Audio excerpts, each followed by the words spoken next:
Every now and then in the news, you will constantly hear that the rental market in the UK is getting really expensive and it's really not worth you coming into the UK because obviously most of your income is going to go in supporting yourself and paying your rent. Now, is there any truth to this? In today's video, I will be answering this where I share my own story about finding my recent accommodation and how difficult it was for all of you so that you can make your own informed decisions about when you should start looking for accommodation and how much should you save every month to pay your rental bills. Now, if you are interested in it, do not forget to watch this video all the way to the end because I will be sharing something really important with you during the content of this video. So first things first, let's just talk about a lot of scams that are happening in the UK right now. So as you are aware, there are many people who will put out room adverts on places like Gumtree or Spare Rooms or even Facebook Marketplace, and they will say that they would like you to do an online viewing and they would want you to pay certain amount of money into the UK bank account as a deposit. To be very honest, I have also faced this scam when I was recently looking for my accommodation in Cambridge. And what really happened around it was that this person had sent me an email saying that there are a lot of people interested in this property, and they showed me like a video of it, or they sent a video of it on my email and said that if I was interested in it, they would like me to put down the entire deposit, which is usually your rent for about 5 weeks and is no small amount. So the deposit of it sort of nearly came up to nearly £1,000 or £1,200, and they wanted me to pay that money. Luckily, at that point of time, I felt it was like a sort of scam situation, and luckily, the sort of place where we were going to rent this property from, which is known as Open Rent, reached out to me saying that this is a scam person and please do not pay them any money. And if you have, please report this situation immediately. So in that way, I did get saved from this scam. But what I would say to all of you out there, if you are in the property searching sort of situation right now in the UK and are looking for a property in the UK, please do not pay any deposit money before you have viewed the property in person. So now let's just look at this video which highlights why there is a rental property crisis in the UK and what really is happening. What there? Yes, right on top of that one. Andy and son Mikey are preparing to move from their home in Stevenage, but they don't know when or where they're going. Despite never missing a rent payment in 9 years, they're being evicted after the landlord raised the rent more than Andy can afford. The rents just all of a sudden overnight just flew up. They just went ridiculous. I mean, some of the prices, you might as well move back to London that they've got up here. They're just ridiculous. I moved here 9 years ago, like I said, because it was cheaper. I thought it would be better than London for the children. It's a nicer area. I don't feel that, why should I have to get up now and have to move even further out and restart life again to try and find something cheaper because nobody wants to help? You get thrown out for doing nothing wrong. Andy and Mikey are among millions of tenants struggling to pay the rent in a rising market. Rents in England have risen 5.1% in the last year, with increases as high as 20% in some areas. Section 21 orders, so-called no-fault evictions, where landlords don't have to give a reason, have soared to more than 6,000 every quarter.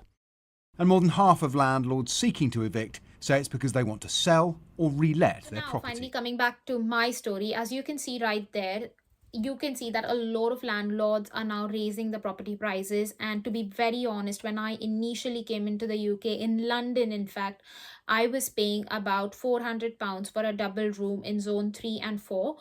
But when I was leaving London, these sort of prices increased to nearly about £580, £600. And right now, I know my friends are paying anywhere between £800 to £1,200 for a sort of double room or even a 2-bedroom flat, which is only rent. And then they need to pay bills on top of that amount. So as you can see, it's getting really expensive to sort of pay any bills and any sort of rental money in the UK from your own salary. Now, that being said, it's getting progressively harder for you to secure a property in London or in any other place in the UK. So for example, when I was looking to sort of recently change my accommodation, I tried going through letting agencies such as Rightmove and Zoopla, but the problem that I faced was whenever they listed out a rental property on there, they would have like viewings for it during the time of the day when I was working. And obviously if you're working, it's really hard for you to do these viewings during the day.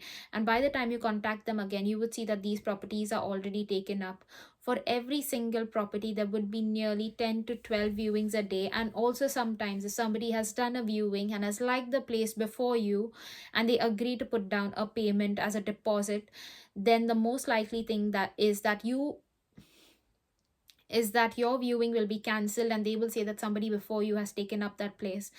This made it really hard for me to find a property, and luckily we found something through spare rooms.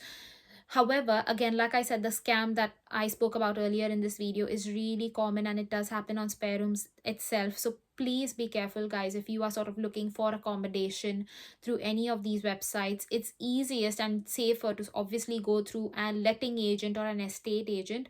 However, even so, you will face challenges such as property viewing times might not be appropriate, or the costs for it may be really high through letting agents.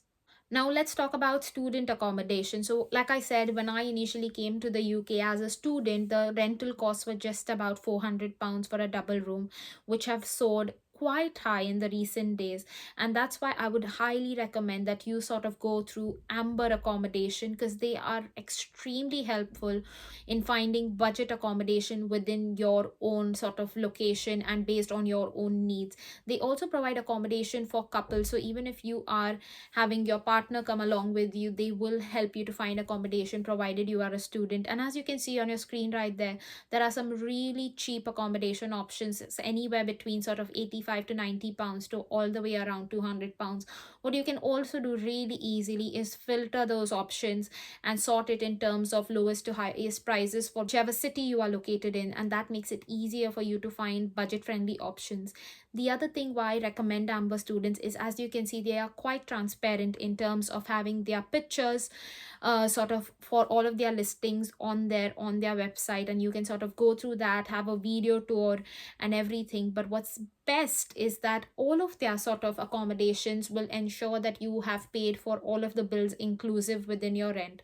So you do not need to worry about paying those Wi-Fi bills, electricity bills, gas bills, or any other payments that might be needed, because your rent is inclusive of all of the payments. And the only reason why I suggest that students can look into getting, private student accommodation is because it's easier for you to book this accommodation while you're in India, Pakistan, Bangladesh, or your home countries.